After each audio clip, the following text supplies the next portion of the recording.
One of the really key considerations, no pun intended as you'll see, when dealing with storage is how you're going to allow access to that storage. The easiest way, but generally speaking, not the way you'll typically want to go, is simply allowing anonymous access, at least anonymous read access. All right? And you can do that for some types of storage, where in particularly blob storage, you can allow anonymous read access.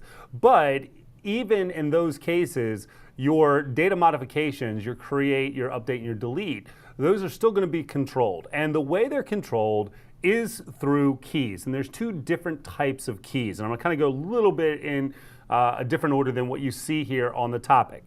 Right? The first type that you have are what we call our primary and secondary access keys. Anytime you create a storage account, that storage account is going to have two keys. And both of those keys provide absolute complete access. One's called the primary, one's called the secondary, but they are functionally equivalent. You would possibly typically give the primary, let's say, to your app developers to use for anything internal, and possibly, for example, maybe use the secondary if you need to expose that key out to allow other systems to interact. And the reason why you have two different keys and why that's important is because you can rotate keys and you can regenerate the keys. Right? And so if I have a key and I think that it possibly has gotten beyond the scope of control that I want, I can, with a click of a button, regenerate the key. Now, what that will do is that will break anything that was using that key. So as it says here, something that you would want to do on a regular basis, on a planned basis, you would want to rotate your keys. And that's something where not really a full retry architecture, but anytime you're accessing data, maybe you have this system set up to have two keys available. It tries the first key. If that fails, it goes to the second key. And that way you can update the keys and then also update that configuration data on a rotating basis.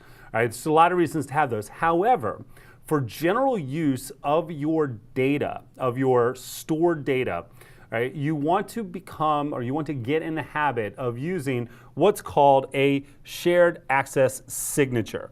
All right, and the shared access signature is listed right here.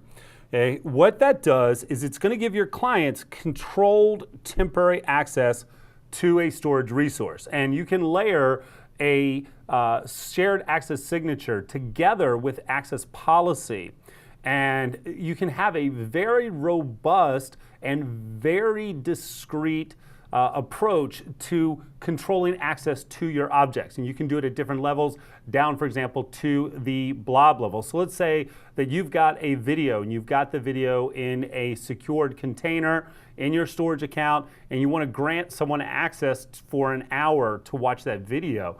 You could do that very easily with a shared access signature that's been generated that has a timeout. And you also, if you set it up using a policy, if at any point you need to just revoke that, you can revoke the policy. So it gives you this very granular, very flexible way of allowing access to your underlying data. Also, quite honestly, it makes access using, for example, the REST interface a whole lot easier.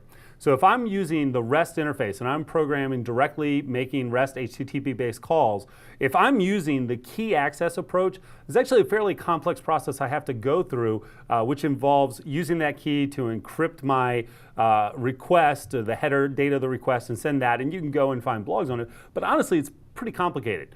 On the other hand, if I'm using the REST interface and I get a shared access signature, I can actually just use that directly in the URL and not have to worry about going through the encryption process and the authentication process.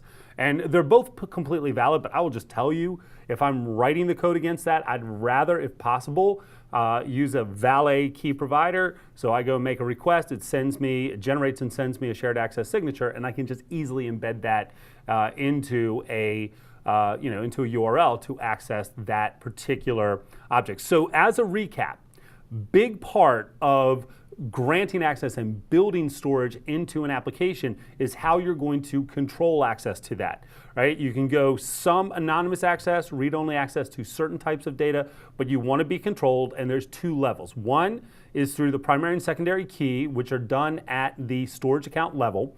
And two is through the shared access signature, which gives you much more granular control. It can be timed. In other words, it can be available for a certain window only. And it can be, if used with a policy, relatively easily revoked.